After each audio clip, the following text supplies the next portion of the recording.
Bismillahirrahmanirrahim. Assalamualaikum warahmatullahi wabarakatuh.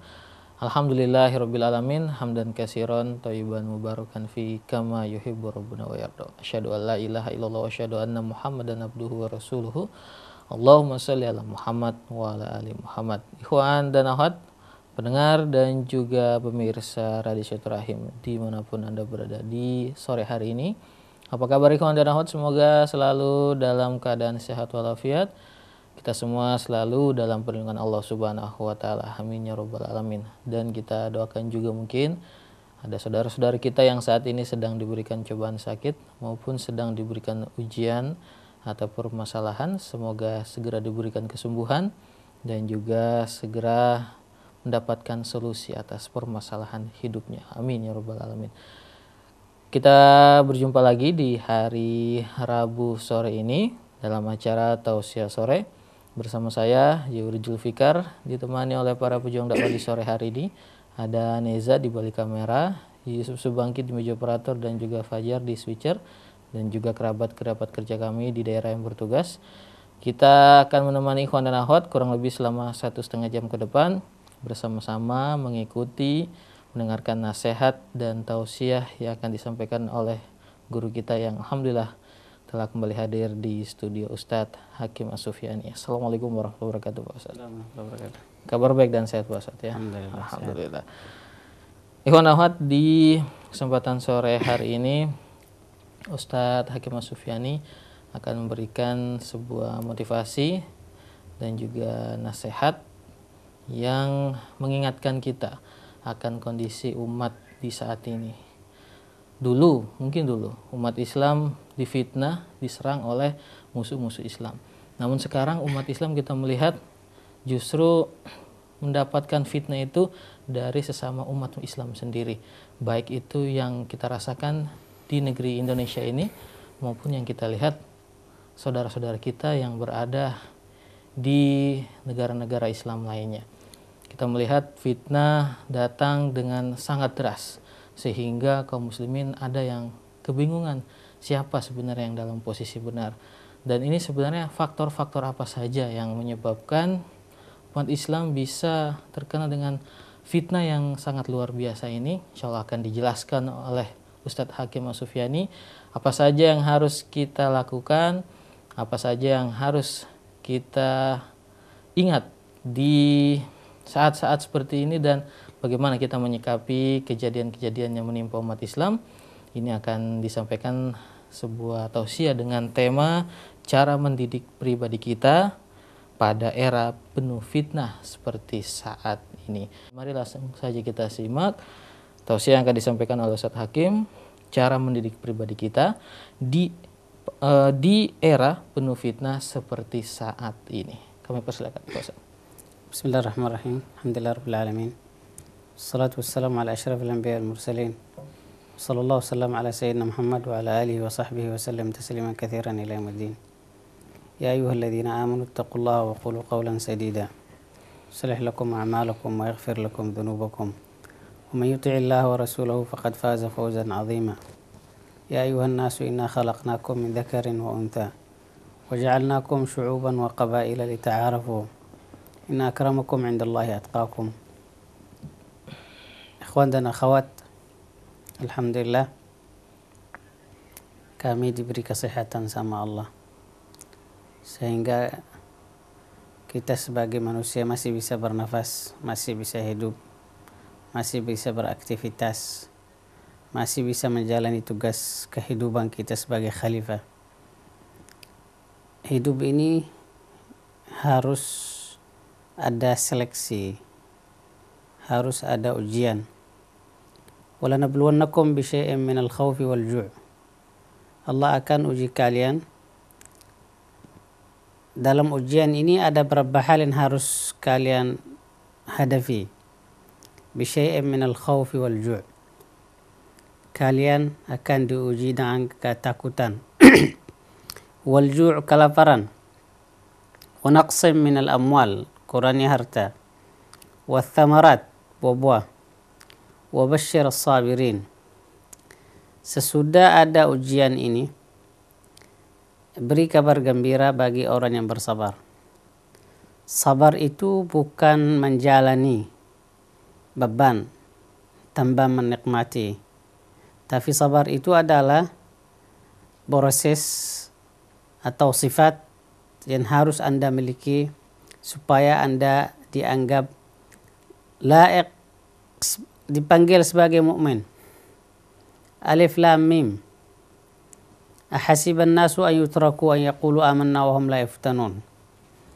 Apakah orang beriman ini fikir bahwa dia berkata saya mukmin, tapi dia salat, dia beribadah, dia tidur, dia enggak dapat ujian. Oleh karena itu ikhwan dan akhwat, Quran hadir untuk beri arah. Anda mau kemana? Anda harus bersama siapa? Apa yang Anda harus lakukan? Quran hadir untuk membawa solusi, untuk kasih cahaya, nur. Salah satu karakter atau sifat dari nur adalah memberi cahaya supaya Anda tahu mau kemana. Oleh karena itu ikhwan dan akhwat yang dimulia Allah, umat Islam harus banyak kembali kepada Al-Quran. Arahan yang pertama, harus banyak interaksi, banyak komunikasi, banyak interaksi sama Al-Quran. Jika Anda diuji dengan masalah yang berkaitan sama sakit, Anda harus ingat bahwa ada satu Nabi yang diuji sama Allah, yaitu Nabi Allah Ayub. Dan Anda harus memposisikan diri Anda sebagai seorang mukmin yang menikmati ujian tersebut, dan Anda harus terus membaca doa yang selalu disampaikan sama Nabi Allah Ayub, Rabbi inni massani ad-dhurr inni massani ad-dhurr wa anta arhamur rahimin. Jika Anda diuji dengan masalah kekuasaan yang keras, yang selalu ancam Anda, yang selalu membuat Anda tidak tenang, yang membuat Anda khawatir dan takut, Anda harus banyak belajar sama Nabi Allah Musa. Berjuang yang dilakukan beliau, bahwa berjuang yang dilakukan Nabi Allah Musa adalah sesuatu yang membuat umat Islam ini selalu maju, selalu semangat, selalu optimis. Oleh karena itu ikhwan dan akhwat, hal yang pertama yang harus Anda sebagai mukmin atau sebagai mukminah, Anda harus merenung, Anda harus belajar. Yang pertama para nabi, kedua para sahabat. Mereka masing-masing punya ujian yang mereka hadapi. Ujian kekuasaan atau politik yang dihadapi sama Nabi Allah Musa. Ujian fitnah yang dihadapi sama Nabi Allah Yusuf. Gerakan para nabi ini, ujian yang mereka hadapi adalah contoh atau pelajaran bagi Anda sebagai mukmin. Jika Anda menghadapi persoalan yang berkaitan sama urusan ekonomi atau politik atau hal yang membuat Anda tidak tenang dalam hidup, Anda harus segera move on. Anda harus belajar Al-Quran. Anda harus belajar bagaimana cara Nabi Allah Yusuf bisa melewati ujian yang pertama di tingkat keluarga, habis itu di tingkat fitnah wanita, habis itu di banyak tingkat, sehingga Nabi Allah Yusuf keluar mempunyai berhalaman yang luar biasa. Oleh karena itu, ikhwan dan akhwat, perlu Quran ini dibawa dalam kehidupan kita. Dibawa sama kita di saat kita susah. Dibawa sama kita di saat kita senang. Dibawa sama kita di saat kita menang. Dibawa sama kita di saat kita kalah. Dibawa sama kita dalam seluruh aspek kehidupan. Oleh karena itu, ajaban li amral mu'min. Orang beriman ini jika dia diuji, dia bersabar. Jika dia diberi nikmat, dia bersyukur. Pandangan-pandangan yang seperti ini yang harus kita ambil dari Al-Quran. Kita harus belajar bagaimana cara bersyukur dari Nabi Allah Sulaiman. Kita harus belajar bagaimana cara bersabar dari Nabi Allah Ayub. Oleh karena itu, Bapak dan Ibu, ikhwan dan akhwat, harus kita baca Al-Quran bukan untuk menenangkan diri, tapi kita baca Al-Quran adalah sebagai solusi untuk kehidupan kita dan apa yang dilakukan para nabi dulu kalau mereka berhadapan sama fitnah seperti fitnah yang ada saat ini di umat Islam.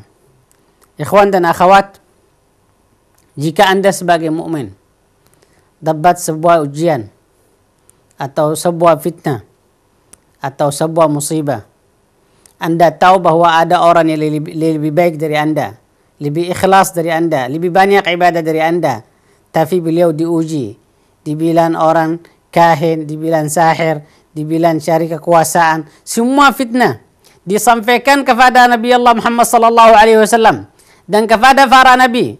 Mereka enggak berhenti, mereka tetap semangat, mereka tetap berjuang. Kenapa? Karena mereka tahu bahwa jalan kebenaran akan ada banyak fitnah. Oleh karena itu para sahabat berkata, jika ada seorang mukmin, tapi seorang mukmin ini enggak pernah dapat ujian, maka ini harus dicurigakan. Kau mukmin tapi enggak dapat fitnah. Oleh karena itu, radio Silaturrahim atau TV Silaturrahim pernah diuji, dibilang Syiah, dibilang ini. Bagi saya itu hal yang biasa dalam perjalanan kehidupan atau dalam berjuang yang kita lakukan. Karena enggak ada satu fadilah atau satu berjuang atau satu jihad atau satu hal yang positif akan disukai sama semua masyarakat. Pasti ada kelompok yang akan berkata bahwa akan melemparkan fitnah. Oleh karena itu, jika kita merasa apa yang kita jalani sesuai Quran dan Sunnah, sesuai arahan para sahabat, sesuai arahan para nabi, lanjutkan. Jangan melihat kiri dan kanan.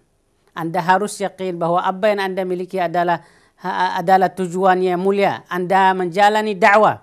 Oleh karena itu, ikhwan dan akhwat, dalam posisi umat Islam saat ini, umat Islam jangan buang banyak energi dalam hal yang tidak penting, tapi harus membuang banyak energi di mana harus interaksi, harus belajar sama Nabi Allah Musa, harus belajar sama Nabi Allah Ayub, harus belajar sama Nabi Allah Yusuf, harus belajar sama Nabi Allah Nuh, harus belajar sama Nabi Allah Yaqub. Para guru besar, profesor-profesor ini harus kita mampir kepada surat Al-Qasas, kepada surat Al-Anbiya. Kita harus tahu bagaimana caranya berjuang yang dilakukan Nabi Allah Nuh. Qala Rabbi inni da'utu qaumi lailan wa nahara. Saya berdakwah bagi sore, siang, malam. Falam yazidhum du'ai illa firara. Dan setiap kali saya berdakwah, mereka bukan respon langsung, tapi mereka kabur. Wa inni kullama da'autuhum litaghfira lahum. Dan setiap kali saya berdakwah supaya Allah ampuni dosa mereka, ja'alu asabi'ahum fi adhanihim. Mereka menutup, enggak mau dengar ceramahnya atau tausiahnya. Wastaghshaw thiyabahum wa asarru wastakbaru istikbara. Semua cara kejahatan dilakukan sama mereka, tapi Nabi Allah Nuh tetap berdakwah. 950 tahun yang masuk Islam hanya 12 orang atau di riwayat lain 40 orang. Allahu Akbar. 900 tahun. 950 tahun berdakwah. Yang masuk Islam, kata Ibn Katsir, ada satu riwayat 12 orang, riwayat yang lain 40 orang. Kenapa? Karena tugas Nabi Allah Nuh berdakwah. Tugas Nabi Allah Nuh berjuang. Oleh karena itu, ikhwan dan akhwat, kalau kita belajar sama para nabi, belajar sama para sahabat, sama para tabi'in, kita belajar sama Al-Quran, interaksi sama Al-Quran, bagi sore siang, kita dapat ujian, kita dapat musibah, kita dapat rizki, kita dapat fitnah. Kita selalu siap. Kita udah enggak kaget. Kenapa? Karena udah terlatih. Karena udah ada arahan dan ada pandangan dari Al-Quran bahwa Anda sebagai mukmin akan diuji, akan difitnah, akan dicaci maki, akan ada pandangan yang negatif terhadap Anda. Sekarang Anda harus dekatkan diri kepada Al-Quran.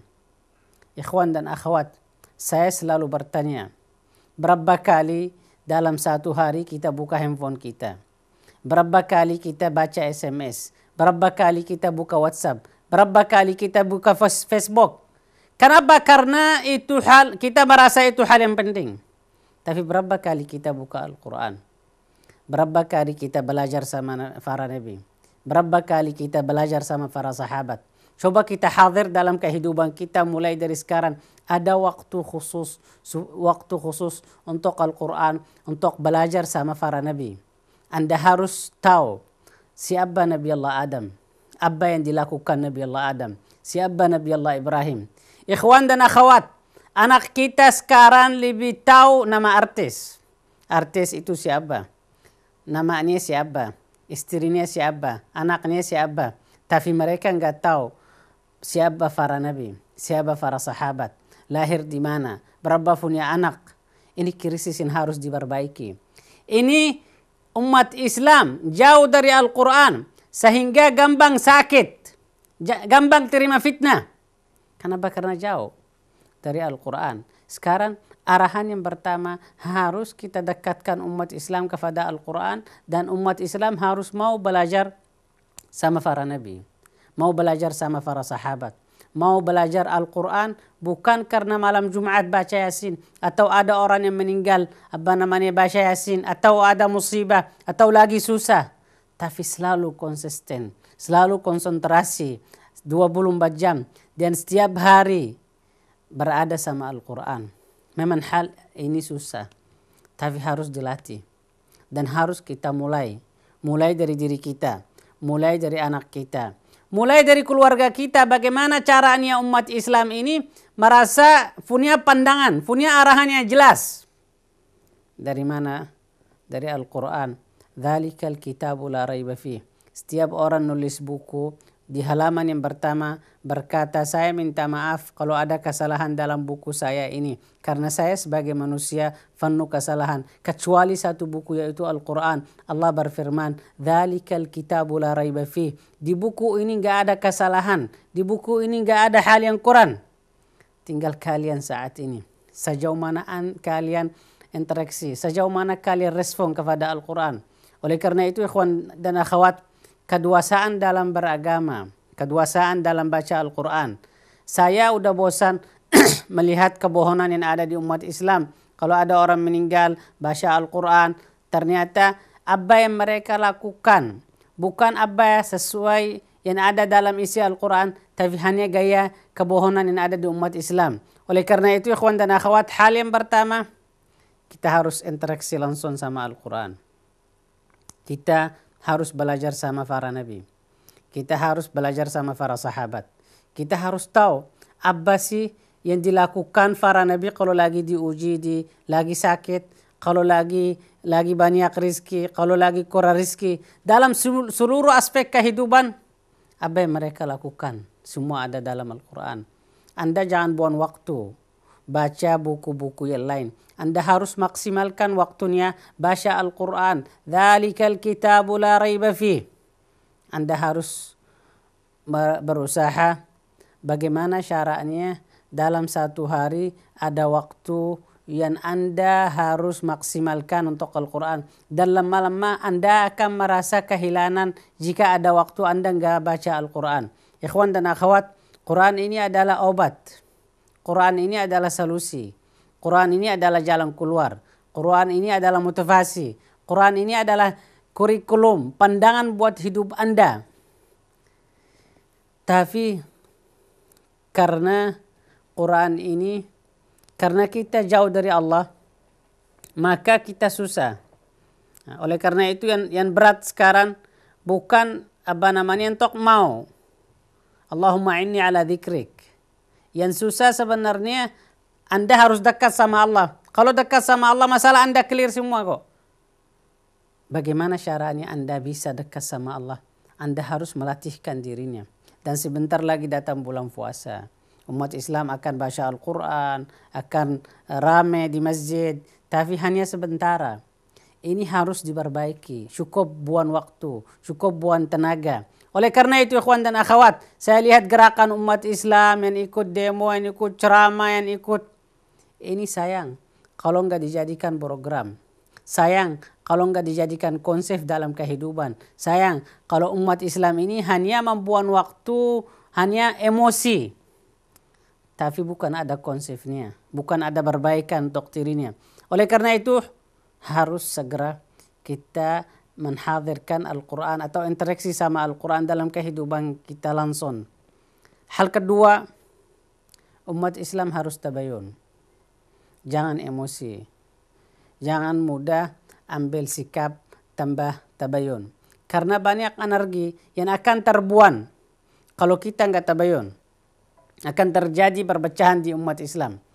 Akan dimanfaatkan energi umat Islam sama orang kafir. Oleh karena itu dalam kondisi seperti ini harus umat Islam tabayun. Ya ayyuhalladzina amanu in ja'akum fasiqun binaba'in fatabayyanu. Jika ada orang membawa berita yang negatif terhadap saudara kita, terhadap umat Islam, terhadap para ulama, terhadap para sahabat, kita harus tabayun. Jangan mudah umat Islam ambil sikap, ambil respon, berburuk sangka. Subhanallah. Jadi umat Islam ini hancur dan akan mati jika langsung respon. Orang bawa fitnah kita langsung respon. Oleh karena itu harus kita mulai dari sekarang melatihkan diri kita. Ya ayyuhalladzina amanu ja'akum fasiqun binaba'in fatabayyanu. Harus ada tabayun. Kalau orang berbicara yang negatif atau menampilkan fitnah, harus kita budayakan budaya tabayun. Klarifikasi, tanya, apakah informasi itu benar? Apakah fitnah itu benar? Kalaupun fitnah itu benar, bagaimana caranya kita menasihati? Budaya tabayun. Karena tabayun itu menghadirkan ketenangan, menghadirkan kedamaian, memperbanyak baik sangka di antara umat Islam. Tapi kalau budaya su'udzan membuat umat Islam berpecah, membuat umat Islam lemah, membuat banyak kelompok. Oleh karena itu, dalam kondisi yang panas, yang sensitif ini, kondisi politik yang lagi sedikit panas, kondisi ekonomi yang lagi susah, kondisi ibadah yang lagi krisis, kondisi semua, Anda harus tabayun. Anda harus membawa suasana yang damai, sebuah suasana yang tenang, membuat lingkungan kita ini tenang, bukan membuat lingkungan kita panas. Tabayun. Interaksi sama Al-Quran, kedua harus belajar tabayun. Dan harus benar-benar jangan mau menerima informasi terhadap saudara Anda sebagai Muslim sebelum Anda tabayun. Hal berikutnya ikhwan dan akhwat, kita harus memperbanyak harus memperbanyak ilmu. Kita harus memperbanyak lembaga ilmu, sekolah, universitas, radio, TV, lembaga-lembaga, yayasan-yayasan yang menebarkan ilmu kita harus berbanyak. Dan kita harus mengkurangi tempat-tempat yang membuat umat Islam bodoh. Harus berbanyak ilmu. Harus kita banyak budaya iqra, baca. Karena orang yang baca, dia perlu fokus, perlu harus kenyang, harus konsentrasi. Kita harus melatihkan umat ini biar baca, iqra. Bismillahirrahmanirrahim khalaq. Dan jika Anda baca, Anda harus ambil hikmah, Anda harus paham, Anda harus ambil kesimpulan-kesimpulan. Karena budaya baca itu adalah membuka wawasan umat Islam. Oleh karena itu, ikhwan dan akhwat, dalam kondisi ini supaya umat Islam tenang dan damai, kita harus memperbanyak ilmu, majelis ilmu, radio, TV, masjid, jami', sekolah. Kita harus memperbanyak ilmu. Karena yang membuat umat Islam ini hancur al-jahl. Kebodohan yang membuat umat Islam ini ikut-ikutan. Kebodohan ini yang membuat umat Islam fanatik. Kebodohan yang membuat Muslim bunuh Muslim. Kebodohan yang membuat umat Islam berantem di jalan. Kebodohan yang membuat umat Islam buang waktu dalam hal yang tidak penting. Al-ilm, iqra.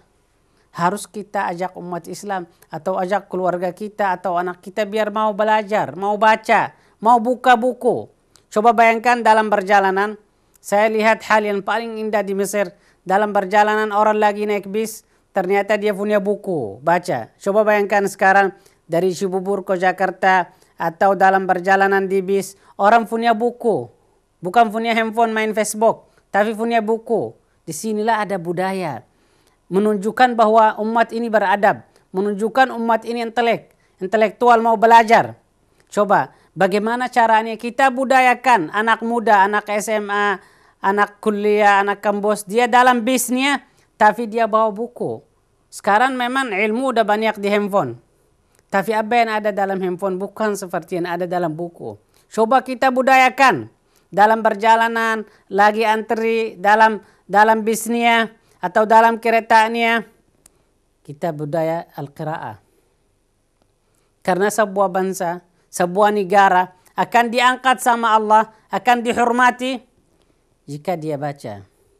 Saya bertanya, dalam 1 bulan ini kita baca berapa buku sampai khatam? Terus buku yang harus kita baca apa? Karena dawa al-aql, obat akal kita ini adalah al-qira'ah. Ikhwan dan akhwat, ini berapa hal yang saya sampaikan. Wallahu a'lam. Sallallahu alaihi wasallam ala sayyidina Muhammad. Alhamdulillah ikhwan dan akhwat, telah kita simak bersama kajian atau pemaparan yang disampaikan oleh Ustaz Hakim As-Sufyani, membahas mengenai cara mendidik pribadi kita pada era yang penuh fitnah seperti saat ini. Tadi telah disampaikan beberapa poin dan Ustadz Hakim insya Allah masih akan melengkapi pemaparannya. Namun kita akan jeda dulu sejenak. Kami akan kembali setelah jeda yang berikut ini.